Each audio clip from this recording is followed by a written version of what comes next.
My first few months as West Ham manager have not been easy. I mean, I had to deal with the Paqueta gambling situation. Then my star signings Lenny Yoro and Petrovic picked up serious injuries. And to top it all off, we couldn't get a Premier League win to save our lives. Literally, we were in the relegation zone. But then signings like Castellanos, Pablo Felipe, and the emergence of the next Declan Rice, William Power, slowly changed things. We were playing better football, scoring more goals, getting wins, and now we've climbed to 10th position in the Premier League. And although the board are really happy with our progress, I feel like we've got an opportunity to do a bit more. We're only 7 points off a European qualification spot, and if we could even secure a spot in the Conference League, it would be huge for the club's revenues and would allow us to invest more into the team. But let's not get too ahead of ourselves, because our team still needs a lot of improvements before we can start aiming for top 6. With January approaching, my plan is to bring in a midfielder. We lost Paqueta because of his gambling ban, and James Ward-Prowse has been decent, but come on man, we can't rely on him being the main man. We need to bring in a midfielder soon. And the transfer window actually opens in a couple of weeks, so we should be in a good spot.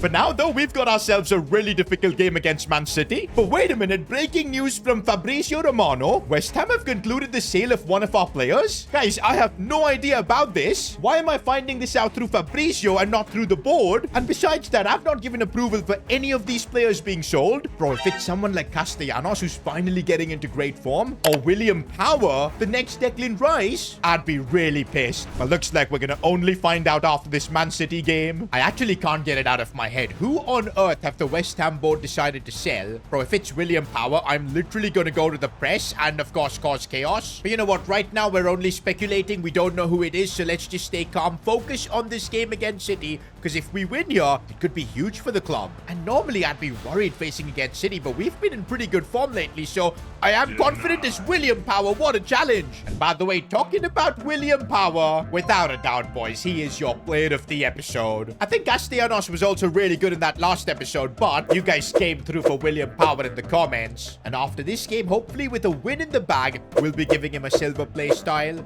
Right now, we're trying to open things up. Castellanos looking out wide for James Ward-Prowse. The angle is difficult. Donnarumma didn't even move. Jared Bowen, by the way, has been in really good form lately. He's finally playing like prime Bowen from back in the day. Look at all the link up here. What a pass, but he couldn't get it through. I know it's 0-0, but we are holding our own here against Man City. Maybe not for long, though, because they've got Doku, and now it's Renders on the ball, and oh, Lenny Yoro, what a block.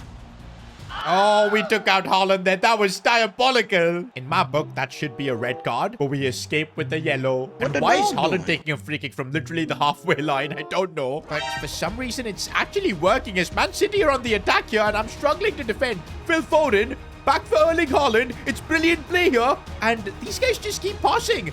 And we managed to defend it. What is Pep Guardiola up to? Looks like unless it's Haaland, Man City just will not shoot. Haaland now. And Tortibo with the block. Okay, now we're really getting to see our level, man. Against Man City, we are no match. It's just them constantly attacking us. But at least now, after 4 months of being the West Ham manager, we've got this team playing in good shape. Everybody knows their role. And that's why we're able to hang on. Can I just talk about William Power's record, bro? Ever since he's got into the first team, it feels like we've barely lost. Oh, Haaland coming for me, Tortibo, with a risky challenge on a yellow, but it worked. Full time, boys, and we fought like warriors, and we'll take home a well-deserved draw. Can't be mad at that. But we're now seeing the here we go post from Fabrizio Romano. Luis Guilherme has signed a contract with Sporting. Now, I'm kind of gutted about this because he was a 19-year-old winger with a lot of potential. But hey, West Ham got this transfer done in real life, so no surprises. The board wants us to follow that as well. Now, since Guilherme will be gone very soon, I think we will need depth in the winger positions. So that's now 2 things we need to sort out in the January transfer window. A centre mid, of course, as well as a winger. But I mean, we're just looking at like 14 million in our budget. Saying that, we should be getting some money from Thomas Soucek's sale, as well as now Luis Guilherme. And I'm still trying to sell a couple more players before the window begins. And we've now got a Boxing Day fixture against Fulham. Good to see even during this tough period, everybody seems to be fully fit. And before this game, we got to give William Power the player of the episode reward. Now, he's already got the dead ball play style, intercept and anticipate. I'm wondering what would make him more like Declan Rice. I'm not gonna lie, ping pass is gonna be perfect for him. Also, for this game, I want Pablo Felipe back in the lineup. It's kind of hard, man, choosing between Castellanos and Pablo Felipe. Both of them have their own quirks.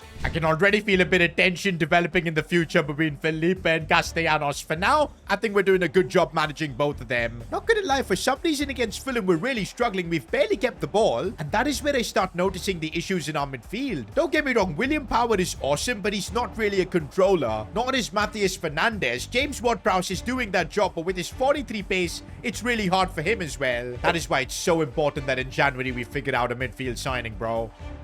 No, we almost got opened up. Ward-Prowse. I feel like we got to watch that again because we should have conceded there. Ward-Prowse, what a challenge. That was as valuable as scoring a goal. Well, I guess we've got our early player of the episode contender now.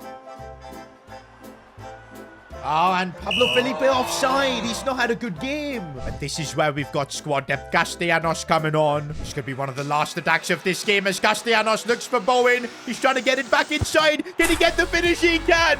90th minute winner from Tati Castellanos. I think that's the second time he's come up clutch like this. Last time he did this to save my job here at West Ham. And now he's linked up with Bowen here to give us crucial 3 points. Honestly, guys, I was not expecting to head into January being 9th. That is such a good foundation for us to build on. Okay, so we got 3.8 million for Luis Guilherme. And also, Soucek was sold for 7.8. That puts our budget at a really healthy spot, 25.4 million. But it's still going to be rough to sign a couple of players with that, a centre mid and a winger. We're going to have to really scout the market. I still have a few players that I'm trying to offload, like Callum Wilson, Magasa. I mean, there's an offer here for this Conte guy, 1 million. I'll take the cash. Same with Lewis Oxford here. But oh, what just happened here? Igor Julio recalled by Brighton? Yo, I'm getting flashbacks, man. This is the exact same thing that happened with Liam Delap. We signed him from Chelsea. They had João Pedro injured, so they recalled him back and ruined our project. Of course, we've managed to pick things up since then. But now, of course, we're experiencing it again with Igor Julio. And to be fair, I don't care. He was anyway not really part of our plans. He's 27. I think we're in a really good spot with Lenny Yoro and Todibo as our main centre-backs. Anyways, boys, I really want to get started with our transfer business. We've got a centre mid as priority. I do need to sign a backup winger, but I'm thinking we can maybe do that once I get maybe a few more player sales. Right now, I think with 25 million, we could pretty much go all in on a really creative midfielder. I'm actually really keen on signing a player with the same profile as Paqueta, like a crazy dribbler, someone with an incredible pass. It's such a shame that he got banned in England and had to move to Inter. Actually, boys, his ban is now kind of been lifted because it is the 1st of January. He served his suspension, so technically we could bring back Paqueta. I enjoy it. It's a hobby.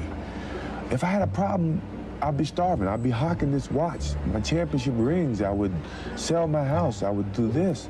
My wife had left me, or she'd be starving, or my kids would be starving. I do not have a problem. I enjoy gambling.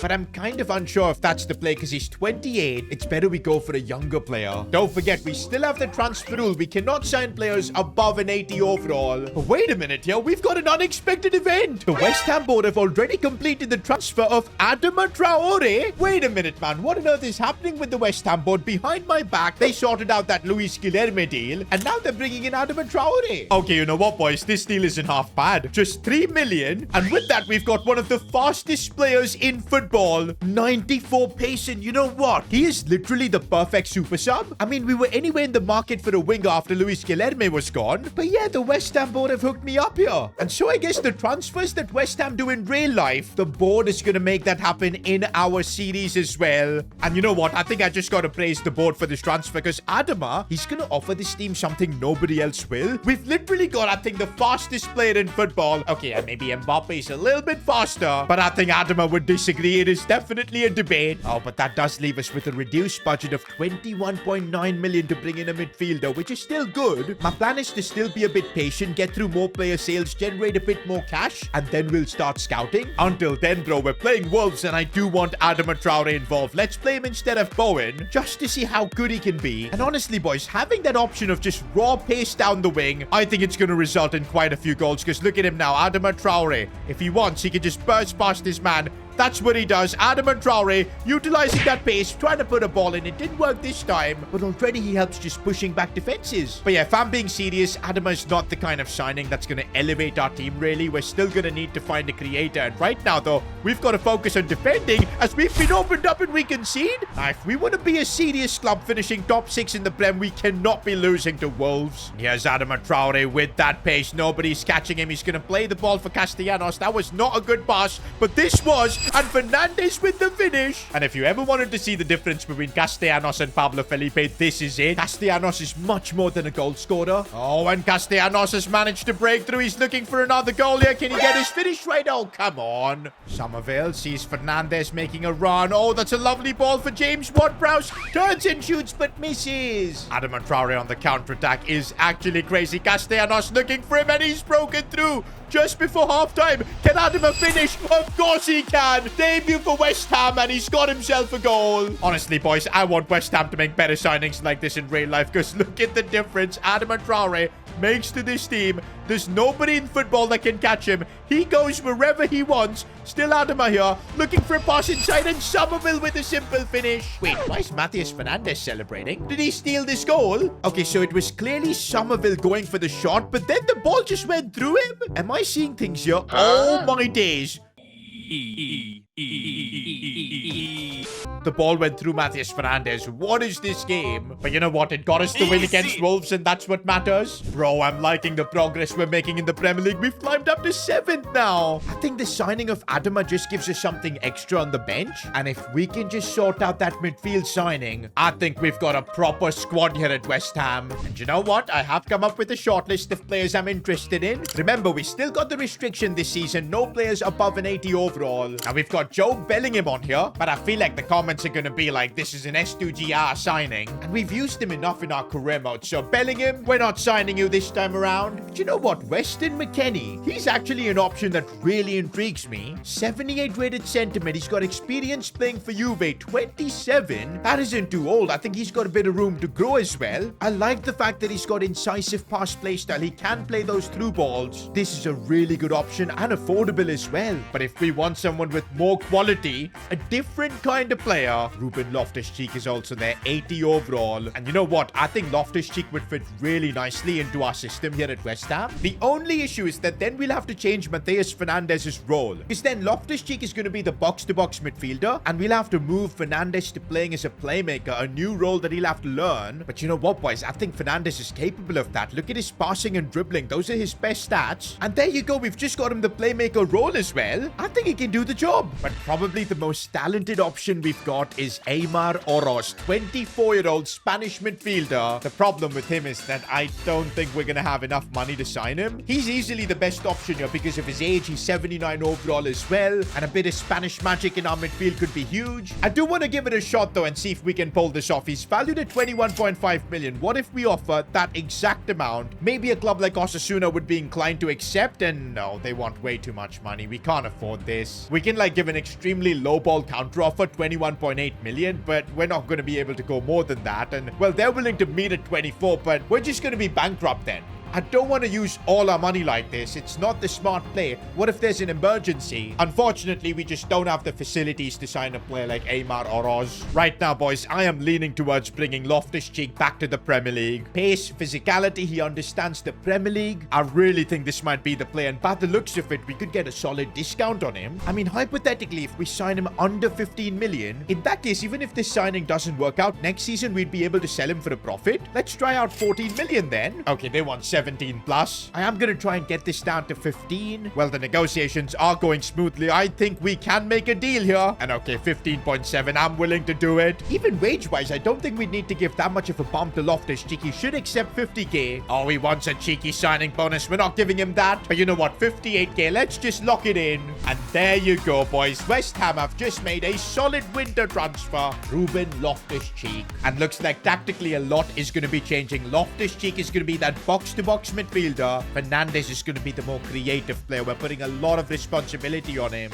Oh, come on, man. This is the first round of the FA Cup and we've drawn Aston Villa. Why couldn't we get like a championship club? We are going to take the FA Cup fairly seriously, but we will rotate the squad. But of course, Loftus-Cheek is going to get his West Ham debut. We need to start seeing him in action. And by the way, I think it was Aston Villa that knocked us out from the FA Cup. I smell a bit of revenge.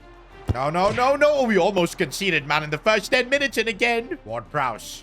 Looking for Pablo Felipe, who's turned his man brilliantly, and what a finish. I told you boys, I'm smelling revenge. Oh man, I've just scored my first FA Cup goal and I'm already dreaming about a cup run. Don't forget the advantages winning the FA Cup can give you. In case we don't finish top 6 in the Premier League, the FA Cup could get us a ticket to the Europa League, so it is a serious competition, especially considering our scenario. Not gonna lie, since we scored, we haven't even touched the ball. Aston Villa are just running through our midfield here. Finally, we win the ball back. That is one thing about Ruben Loftus-Cheek. He does not really fix the problem of us controlling midfields. Guys, this is crazy. What is our defense even doing? Kilman gets it away. This pressure from Aston Villa is suffocating right now. We just can't do anything. We've managed to hang on. Hermanson with the save. Finally, Ward-Prowse. Oh, looking for a ball. I mean, why did the ball not even travel? What kind of a pitch this is? Nah, man, not this way, not this way. What a challenge from young Skulls in the left-back spot. I don't know how we managed to hang on here. What a robbery. We didn't deserve this, but we somehow just go through. Oh, we've drawn Leeds now in the next run at the FA Cup. That is good. I think we can beat them. Maybe, yeah, a dream FA Cup run could be on the cards. And now, though, we got to get back to focusing on the Premier League. The gap to Chelsea is 6 points. And in our next game, I want to test out our best 11 with Loftus-Cheek, of course, in there. Okay, Spurs have just gone through at the start. Lenny Yoro, good job. But the pressure from Spurs is still there. Lenny Yoro again. And Matheus Fernandes, though, can't get out of pressure. I know it's early days, but since Loftus-Cheek is joined and we are not keeping the ball, no possession whatsoever. In fact, boys, the midfield of James Ward-Prowse and Matheus Fernandes felt a lot better. This is not good signs in early days. Maybe we've just got to shift to playing a full counter-attacking style of play, but that is difficult too. Guys, this is 30 minutes of us just getting passed around here. I do not like this, man. Oh, finally we're able to break through, and here goes Castellanos completely through on goal against the run of play, and he's got the finish. Maybe that is how we're gonna have to play with Loftus-Cheek. More direct. It ain't fun, it ain't pretty, but by the looks of it, it is effective. Oh, that's Loftus-Cheek at his best. Love to see that. That is what he can bring with his strength. But we can't make mistakes like that then. Second half now, boys, and come on, we gotta lock in. This is a great chance to get the 3 points.